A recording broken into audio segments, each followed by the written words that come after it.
Hi, I'm Tim Byrne. This is Tim Byrne Almost Live. Yeah, we're building a retaining wall.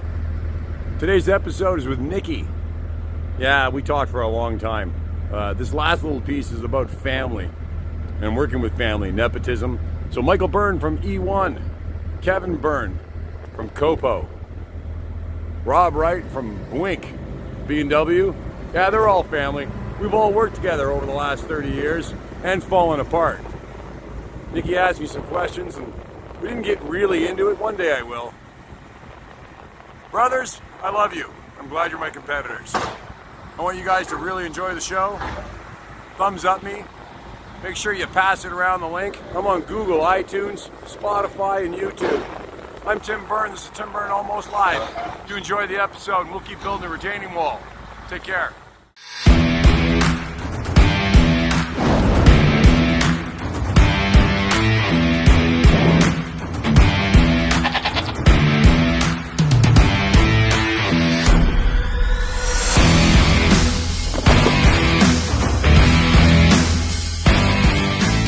Got fired a lot when you were working for your dad. Yeah. All the So time. how are you different from your dad as a leader? Well, I fire my kids all the time. He's not, she says. Yeah, no. Sorry. So working for family is a lot different than working for somebody else. I got fired from Stovall Glass. My dad fired me. I left and went to work for Stovall Glass. Smoked a marijuana cigarette on the job site. Got fired. Today it would be fine. Right. Today it's okay. You can smoke a joint in the car. It's bad. Do not smoke marijuana in the trucks. Yeah. That's right, Jeffy. No smoking marijuana. Only on Wednesdays. I got fired from working with them after 3 months, and I went back to my father. I hated working for the guy anyway. And not because he was a bad guy, because I was in the wrong place, because I was 17 or 18 years old, and I was just an asshole. But my dad used to fire me all the time. But getting fired from family is a lot different, because your expectations are a lot higher. Mm-hmm. You also believe that the person, Alex, looking at me when I worked for Granddad, you also believe that your granddad, or my dad at the time, was an idiot. And I am super smart, right? And he's an idiot, right? So and so you constantly want to do the standing, I can do better, I can do it on my own. And what you don't realize, I'm going to say this, every time my dad fired me, I showed up the next morning. I never really quit. And the day he fired me the next morning, I would always show up an hour earlier than him, so I was already knee deep into it so that he wouldn't let me go. Did you get it? I like it. Yeah, I like the strategy. I showed up an hour prior to him, and I'd already knee deep into something. What are you doing here? I'm fiddling out this tender and blah, blah, I'm doing blah, blah, blah, and these cut sheets and blah, blah, blah. Fine. But working for a family is a far different cry than working for an employer. Mm-hmm. Because the expectations working for family are outrageously high. And the dynamic is that the kid believes that they can outwit the old man, in this particular example. And then want to show them up by leaving and going doing on their own, only to realize that the opportunity that you have working for your dad, it outweighs any MBA you can get. Absolutely. Yeah. Listen, I was 16 years old, and I look back now and I hate this. And Alex, you're going to hate it, and Kat's going to hate it, and Georgia will hate it when the time comes. My dad would have meetings with Ellis Don in his boardroom. Mm-hmm. I'm 17 years old, and I'd be the coffee boy for that meeting, but I was allowed to sit in it. And if somebody wanted coffee or a glass of wine or some fresh water or whatever, I would go get it and then come back and sit down. Looking back, it was sitting in those boardroom meetings like a fly on the wall that set the tone of how I should conduct business. Mm-hmm. It was the opportunity to see, smell, and touch, without the responsibility of it. And in my head, I'm like, I don't want to be here. This is stupid. I'm just fucking pouring coffee. Now it's priceless. Right. Yeah. Right. Now it's priceless. Back then, I'm like, oh, dude, I don't want to stay tonight, Dad. I want to go home. I'm going to go snowboard, or, I'm going to go wakeboard or whatever. I want to go home. I'm leaving. We're having a meeting. Get to the boardroom. Put some fresh coffee on. I'm like, oh, God damn it. And then you go, and I resented the 2 hours I was there, only to realize that when I walked out on him, and I'll explain why I left. When I walked out on him and I went into business for myself, only to go, thank God I sat in those fucking meetings. And, innately I just learned from inertia, from not inertia, from an organic place. Not inertia. Not inertia. Not inertia. No, I was dragging in the dirt. But from an organic place, I learned, not really holistic. because no other president of any other corporation would allow you to sit at 17 years old in $1 million meeting. So true. Nobody's going to let you sit there, you know? And the funny part is if I asked a staff member today, let's say at 5 o'clock at night, I'm going to have so-and-so in the boardroom. And I said, you should stay and have this meeting. They're going to go, oh, no, I got to get home to my family, get home to my kid. And I appreciate that. When you look at your kid and you go, you're staying. You go, oh, okay. Right? They just do it, right? Yeah. They're forced to do it. Ironically, what they don't realize, they're forced into a MBA workshop. Amazing. What was the best lesson that you learned following your dad working with Not your how dad? to pass out during the meeting. They drank like fish back then. Come on. Woo! Everybody. Having cocktails in the office at 4:30, 5 o'clock was normal. We don't have any booze here. Crazy. We just don't. Same with our office. Yeah, but my dad's place, everybody drank, right? And I still, majority of my best clients, I would go drink with them. I believe that relationships are the most important thing. Back then, it was just a bit more, the liabilities were less, so you could treat your office like a lounge. I know a few companies today that actually have bars inside their facility that they keep locked, that open up, run by a bartender, like a safe serve, whatever, dog shit, which is a really good idea. Yeah. But back in the day, the old man had a bar behind the desk. You were the bartender. 3 fingers. I knew, right? Awesome. And wave the vermouth bottle over top of it, right? There was, you just knew. But I mean, what I learned from my old man. Thank you. And actually, the lesson I learned from my old man, and the number one thing I learned from my old man, is you need to be.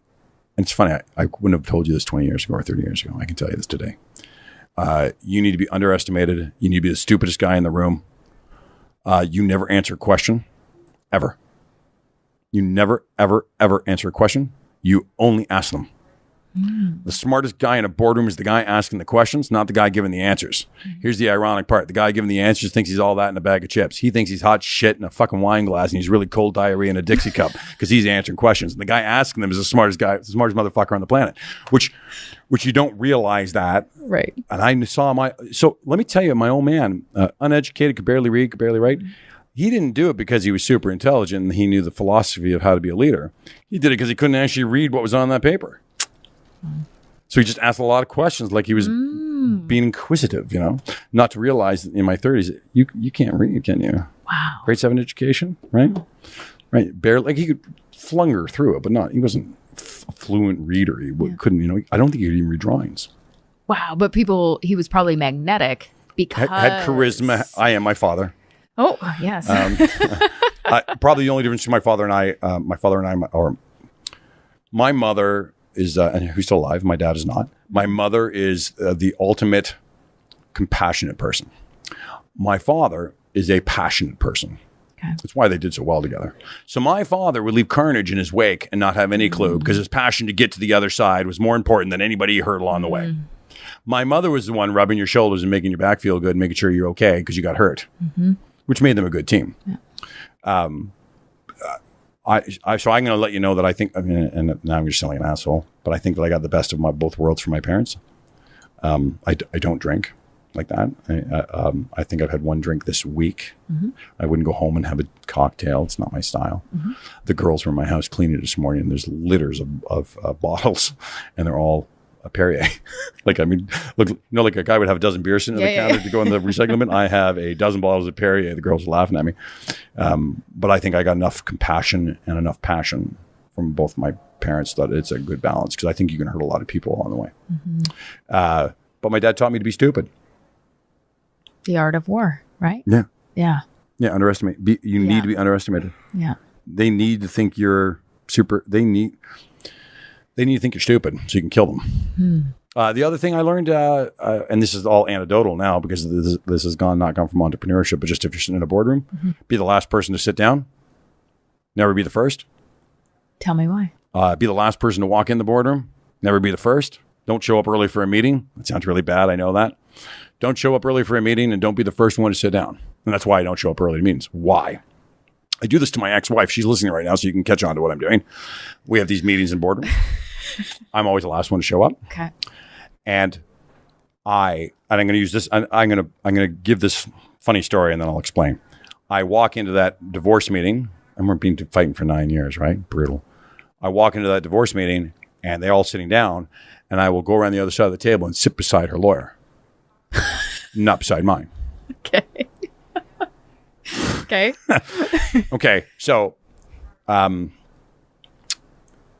sitting the way we're sitting right now, only because of the experience we're having, it's a good one. This is an adversarial position. Oh, okay. Shoulder to shoulder. If you stand across them, you're in an adversarial position, and you're going to put yourself in an argument, and no matter what, there's going to be somebody disgruntled at the end of this conversation. You put them in the car for 2 hours on a shoulder-to-shoulder basis. They walk into the car disgruntled and adversarial. The problem is they couldn't watch me raise my eyebrows or give this body language or do the two hands on the right? I couldn't. I'm now focused on driving. And so now all I can do is give one of these every once in a while. And because they can look away and still say what they need to say, it puts everybody in a position to be heard, listened, and understood without anybody being a threat. Where'd you learn that? I just figured it out. I'm telling you got to write a book. So when you go into a boardroom, two things. A, you want to sit beside your adversary if you know you have one. So if you're going to walk into an HR meeting, sit beside the HR person. Don't sit across from them. Never sit at the head of the table. Bad. You as a leader, never sit at the head of the table. Never. Let somebody else be the lead. They make themselves feel important and powerful. Go sit at the head of the table. I don't need to sit there to fulfill any social obligation. Yep. And the reason I walk in last is not only so I can pick where I want to seat. You're going to find out that when you walk in last, everybody else is stupid in the boardroom. You end up sitting beside your ally because you already are in parallel with them. So if you walk in last, you now know who is connected to who. Ooh. Right? If you walk in first and sit down, you can't do that. It's too late. You walk in last and you go, oh, Bob and John are sitting together. Frank, Martha. Sarah, Wendy, okay. And you got the connections. Wow. And then if you know the titles of people and stuff, then you go, okay, so here's what usually happens to you. And people do this kind of in a non-recognition way. You either sit beside an ally or you sit beside somebody that's above you so that you can rub shoulders and hopefully get their smell on your jacket because you want that job. You'll find that the person sitting beside them will say something because they have the strength of the person beside them. Yes, they feed off the energy. Right. And because they're in a lower position, but they're sitting beside Frank, and Frank's the VP, and I'm only the GM, but I'm sitting beside him. Him and I are drinking buddies after work. That's why I sat beside him. We share some similarities. And then the GM speaks out of turn. Be careful of what you say because the VP sitting beside him is going to protect him. So before you go thinking to yourself, checkmate, stare at the guy beside and go, that's great, John. Because Frank is going to fire. Frank's going to go, John's got a point. Right? So you never sit beside. You never go in first. You never sit at the head of the table. And you always wait till everybody's seated before you sit down. And you just discover this trial and error. Yeah. Very cool. Yeah, because I put myself in a bad place a bunch of times. You got to fail to succeed, right? There you go. I walked into boardrooms like an arrogant asshole. I really like drinking the water. I mean, when I was younger, you want to be that king cheese in the boardroom. I also, so then you look for social cues. You look for a Rolex watch. This isn't a Rolex, but you look for a Rolex watch. I did notice your watch. I like it. Yeah, my wife had it made for me. Really? You look for a Rolex watch. You look for cufflinks. Yeah, she had it made. Very cool. Where was that made? Etsy. She contacted some artist on Etsy, I think. It was Etsy or Pinterest. It was one of those ones. I thought it was a Breitling when I first saw it. But so you get, from what I gather, you get not just to pick the band, but they build it from scratch with all the mechanics inside. It's awesome. Yeah. But so when you go into a boardroom, you have to look for all the social cues. Who brought a briefcase? Who brought a laptop? Who's wearing cufflinks? Who's got a suit on? Do they got a button-down collar? Button-down collar guys can't afford to be there. Now, do you change what you're wearing depending on the situation? Absolutely. Do you? Yeah. Okay. Yeah. I think that. My job. So today, in comparison to years ago, because of course I'm an old man now. Even the company, right? Like it's in a way past adulthood. And so you say, and your grandparents alive still? No. My grandmother just passed away a while ago, but you know, when your grandparents are alive and they say rude things at the table, and you go, because they don't care anymore. Right, they're allowed to. So I'm at that position now where I don't care anymore. I got that. Okay. And not because I'm arrogant or egotistical. I just now I'm okay with me. Yep. Saying that, I would choose the boardroom. I get my salespeople to do this all the time. I'll say to them, I need you to play dress up every day. And I want you to try things and look for cause and effect. So today I want you to put a hard hat on, the yellow vest, and a tape measure on your belt, even though you're a salesman, and put work boots on. Tomorrow I want you to put a suit on. The next day I want you to put a golf shirt on. And I want you to and go see different people every time. I know, right? I got it. Every day it's 10 different new people or whatever. But I want you to tell me generally what the cause and effect was based off the costume you had on that day. Interesting. And I think you should promote your staff. Everybody in the company, if you're watching right now, I think you should all take the opportunity to decide to change your outfits and see what cause and effect you get. I've watched people come in here who typically would wear, leisure suit Larry, right? Sit around. And then they come in with a suit the next day and you go, and I walk right in and go, job interview. Right? Right? You've seen me do it. Or you're going on a date. You know, hot, and then somebody will go, no, my husband's picking me up, we're going to dinner night. So they didn't do it because they were trying to do a social experiment. But I think too many people don't and should do a social experiment. Interesting. I have to tell you, Halloween, I belong to a networking group. And the guy walked in and he would normally be pretty casual. And he walks in and he's wearing a suit. And he looked really good. And everyone was like, Ken, you look awesome. We're like, what are you dressing up as? He's like, dressed up like I gave a shit. Like, that's an awesome costume. That's a great costume, right? Yeah, I love that. I mean, I typically dress. I mean, I wear sports jackets all the time, and I have suits. I'm a very flamboyant dresser now. In my later, I also dress like a homeless person quite frequently. It's true. Jamie Mitchell has inspired me. Right? What was Zoolander? What was Zoolander? The vagrant thing, the vagrant clothing line they had in Zoolander. Oh yes, like garbage chic or something. The garbage chic or something, whatever. Yeah, I dress garbage chic all the time. Some billionaires dress. I saw the guy who started Waze. What's his name? The driving app thing, the Waze? Yeah. Anyway, Mr. Waze? Billionaire. And the guy, like, he sat on the panel and he was all, but like, he looked homeless. Well, man, the guy's worth billions. You got to remember, too, not all entrepreneurs are flamboyant and outrageous. I mean, they come from, it doesn't matter what type of personality you are. You can be an entrepreneur and be very, very successful, whether you're an introvert or an extrovert. Agreed. Tall or short, female or male, gay or straight. There's no criteria to be a success. It's far more philosophical than what you are as a person. Yep. You know, what you see doesn't define who you are. So I mean, I dress completely for what I need, when I need it, and how I need it, and I literally pick and choose when, how, what. I do not, and I consciously make a conscious decision every day what I'm going to wear and why. And what goal I'm trying to accomplish. And you're a complicated man. Yeah, I'm fucked up. No, it's true. And you're right. I guess so. I'm a complicated person. Yeah, absolutely. I mean, even my new wife would tell you I'm a challenge to be married to. But you're self-aware. Totally. I know. Yep. I had somebody say to me once, and I made fun of them. I had a woman tell me, and I won't say her name, turn to me one day and say, for a guy who's so self-aware, you're a real fucking asshole. And I said, I'm going to call her Sheila. I said, Sheila, being self-aware doesn't make me less of an asshole.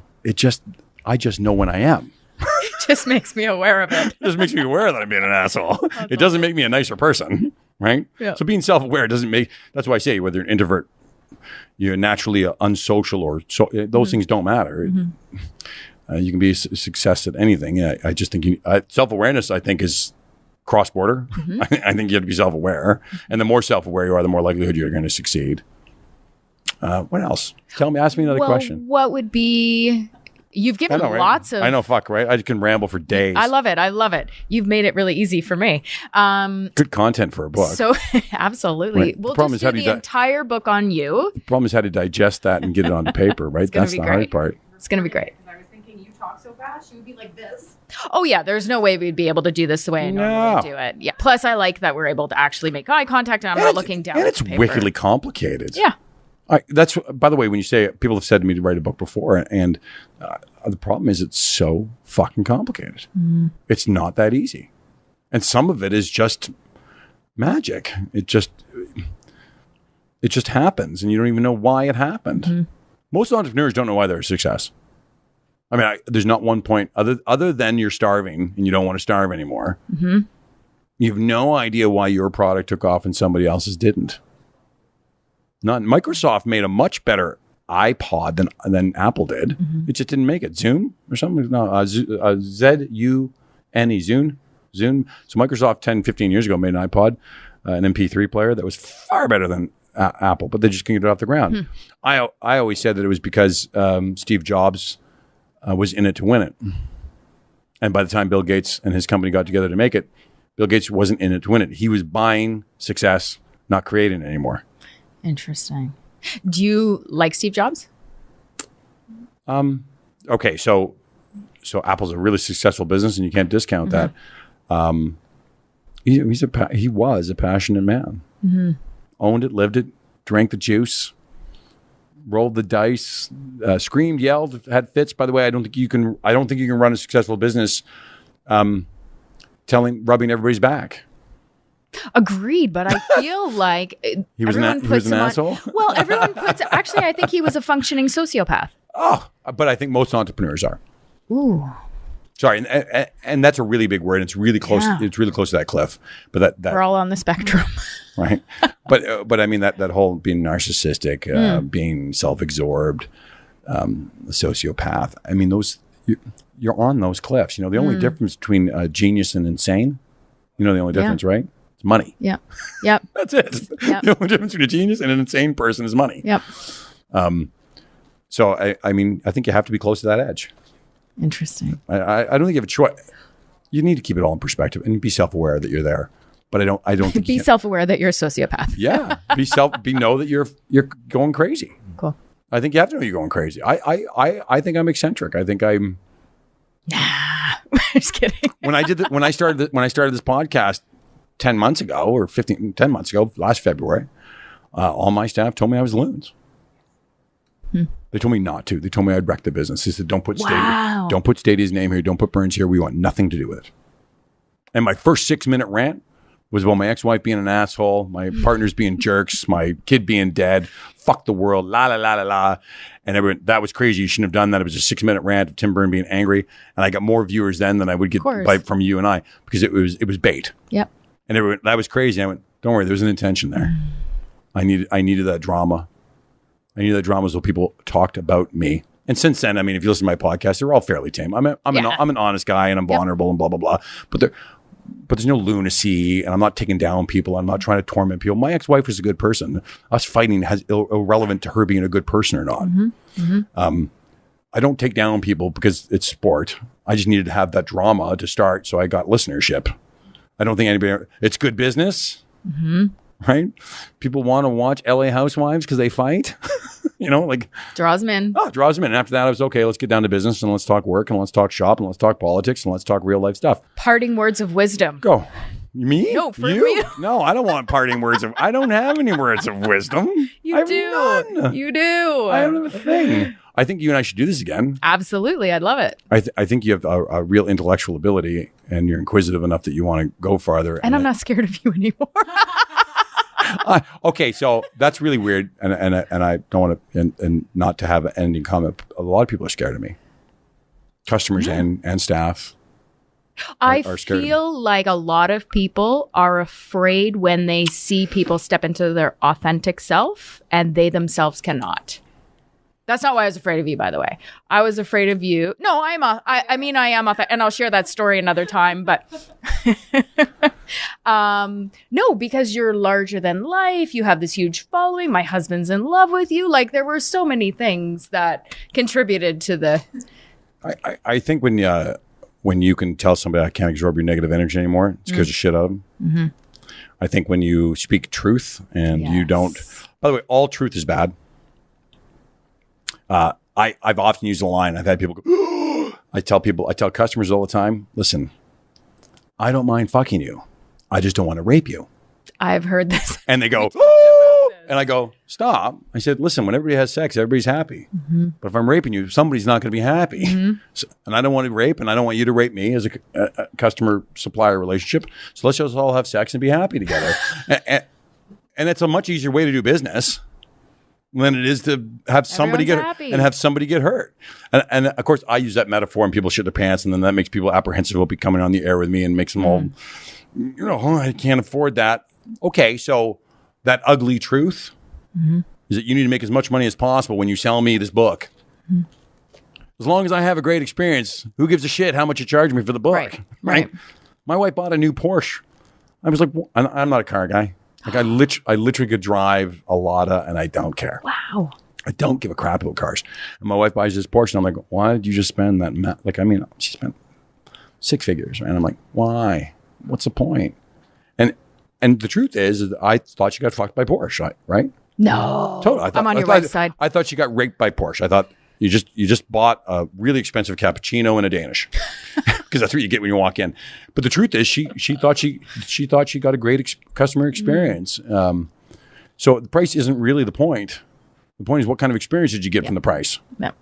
Right? The cost is irrelevant. It really is irrelevant. Mm-hmm. You can be cheap. Any customer can make you expensive, and any customer can make you inexpensive. Yeah. But purely up here. Yep. They take, there's all, and by the way, we all have a different reasoning of what's expensive. Yes. And what's cheap. Yes. My wife doesn't think Porsche is expensive. Right. Okay. In my head, it's like we're being ripped. We're all being ripped off by Porsche. And my wife said, no, it's a great experience. It's a great car, and it's great service. And I like what I get when I drive my Porsche. I get my egos, men look at me and whistle with the whole 9 yards. Yeah. But I think people fear me because I just speak off the top of my head. Saying that, Joe Aguilar, who's may not come on the show next week, he said to me at lunchtime the other day, and he's a customer of mine, and he said to me the other day when we were at lunch across the street, and he said, we were with 2 other people, and he looked at the people and he goes, the only reason I keep on using Tim is because there's what you see is what you get no matter what you do. Good place, bad place, he's going to tell you the truth, and he's going to be almost to the point of icky about it. Which in business, I'd rather have somebody look at me and say the truth and make me hurt. Because there's no such thing as a good truth. All truth is bad. Interesting. If my breath is bad right now, somebody says your breath is bad, you're like, oh. It's bad, right? Mind you, it's the truth. Right? I mean, the truth is all truths are bad. Parting words of wisdom. I don't have any parting words of wisdom. I don't know what to tell you. We'll do it again because I think we should do it again. Yeah. Think about your parting words. No, I think that this is speed dating with people that were new entrepreneurs, and you had 1 minute with them. What would you say to them? Ooh, good one. Don't do it. No, you wouldn't. Mm-hmm. I tell everybody all the time, don't do it. Is that because when you tell someone no and they're that determined, they'll do it anyway? Yeah, well, yeah, totally. Ah. By the way, the ones that you say don't do it to and don't, we're never going to anyway. Right. The ones that you say no and they do it, we're going to do it anyway. Should be an entrepreneur. I mean, when someone challenges you, it is the greatest motivation. For me, right? Totally. Right? For me, yes. I think but I think for most people. Yep, same. I agree. I had a guy laugh in my face at an event when I told him, this was very early years. And I was like, yeah, one day I'm going to grow my company to 1 million. That was my goal back then. And he laughed in my face in front of everyone. And I was like, thank you. That is all the motivation I need. You can find me on Facebook. That was boring. You can find me on Facebook, Instagram. Thank you so much. LinkedIn. You can find me at timburtonalmostlive.com. Folks, especially entrepreneurs out there, if you don't put your head above that foxhole, there ain't no way you're going to become a hero. You have a good night, everybody. Well, that was a great episode. I'm outside of Burn On Demand's head office in Barrie, Ontario. It's my daughter's company. I'm about to go inside. I put the dogs in. I think I stepped in dog poo. Listen, if you got a small company, you're an entrepreneur, you just started your business, come on my show and advertise yourself. It's free. I want to help you get ahead, and we got a recession coming up. I think the government actually started it. Between minimum wage, carbon taxes, foreign investment, they've just put us right into a tank. So let me help you, help yourself. Come on my show. I'm Tim Byrne. This is Tim Byrne Almost Live. It's still snowing in Canada. You have a good day. And remember, stick your head above that foxhole, because you'll never become a hero unless you do. Good night.